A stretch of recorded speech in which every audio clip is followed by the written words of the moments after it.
Franz Kafka murió en 1924 como consecuencia de una tuberculosis y sin poder alimentarse, tal como ocurrió con uno de sus personajes, el artista del hambre. En la década del año 40, Kafka se convirtió en uno de los escritores más renombrados del mundo occidental y con la fama vino la revalorización de su obra.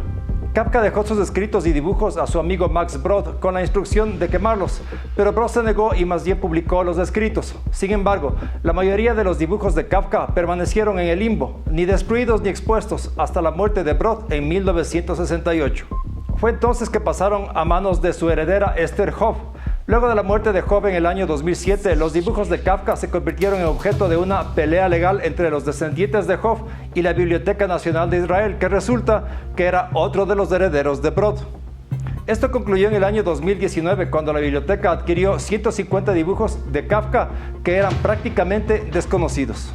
La mayoría de las figuras tienen cabezas oscuras y son inexpresivas. Las figuras que son evidentemente masculinas tienden a tener las cejas gruesas, barbas oscuras y puntiagudas, mientras que los dibujos femeninos tienen grandes peinados y vestidos elegantes. Kafka no dibujó paisajes, los personajes no están ubicados en una escena específica.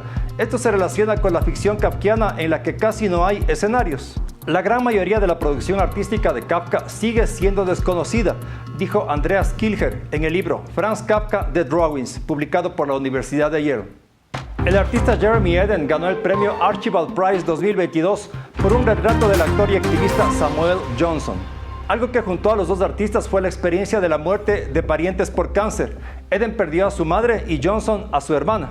Eden conoció a Johnson a través de un video en el año 2021, cuando el actor se estaba recuperando de un accidente automovilístico casi fatal. Entonces el pintor viajó a Melbourne para una sesión en vivo con Johnson. El artista trabajó hasta 6 horas al día durante las 10 semanas en esta obra. Johnson fundó la organización benéfica de investigación del cáncer Love Your Sister con su hermana Connie antes de que ella falleciera. Animó a Eden a incluir también su propia historia en la pintura. Es por eso que en la pintura Johnson aparece sosteniendo un retrato de la madre de Eden, Annette, quien falleció en el año 2008. Sobre el premio, dijo Eden: "Es un honor que mi pintura sea elegida para el premio People's Choice de este año. Esta pintura ha sido una en la que he estado pensando y queriendo hacer durante 10 años.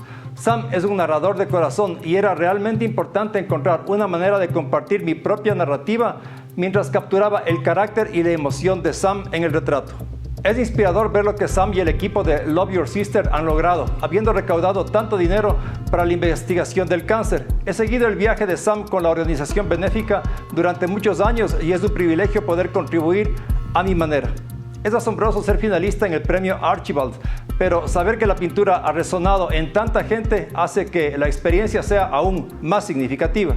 El pintor Jeremy Eden nació en Sydney en 1988. Obtuvo la licenciatura en Bellas Artes en el Queensland College of Art en 2015. Samuel Johnson, por su lado, es un actor australiano muy querido en su país. Fundó la organización Love Your Sister en el año 2012 y ha recaudado más de $15 millones en apoyo para la investigación del cáncer. En 2016 recibió la medalla de la Orden de Australia por su servicio a la investigación del cáncer y las artes escénicas. Con este premio, Eden se llevó $5,000. Los premios Archibald, Wine y Sulman 2022 continúan en la Galería de Arte de Nueva Gales del Sur hasta el 28 de agosto de 2022. Los finalistas del premio Archibald luego irán de gira a Victoria y la región de Nueva Gales del Sur hasta julio del 2023.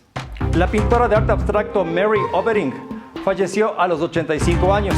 La Galería Bartolomé de Nueva York, que la agregó a su lista de 2019, dijo que Overing murió en Nueva York por causas naturales el día 29 de julio. En sus pinturas, Overing fusionó el minimalismo con otras técnicas y estilos.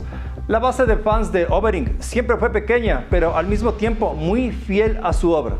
Entre ellos, por ejemplo, está la artista Susan Cianciolo, quien incluso diseñó una línea de ropa basada en su obra. Otro nombre es el del escultor minimalista Carl André, quien le propuso al artista que se radique en el Soho de Nueva York en el año 70. Overing nació en 1937 en Shreveport, Luisiana. Estudió psicología experimental en la Universidad de Harvard, habiendo sido alumna del conductista Frederick Skinner. Después de Harvard, Overing asistió a la Universidad de Denver, donde recibió un máster. En el año 1971 viajó a Nueva York, en donde permaneció por el resto de su vida. Carl André fue el curador de la primera muestra individual de Obering. Esta tuvo lugar en el Artist Space en el año 1973. Allí mostró sus primeras abstracciones geométricas hechas en óleo y acrílico. Luego participó en la Bienal de Whitney y expuso con el apoyo de Anya Nosei, una marchante de Nueva York que había promovido a Jean-Michel Basquiat y David Sell. En sus obras, la artista usó, entre otros materiales, pan de oro, encáustica y témpera. Toma un tiempo registrar todo esto y su manejo es demasiado deliberado para ser trascendente, pero produce una atracción emocional inesperada, escribió el crítico Holland Cotter sobre el trabajo de Obering en el año 1995.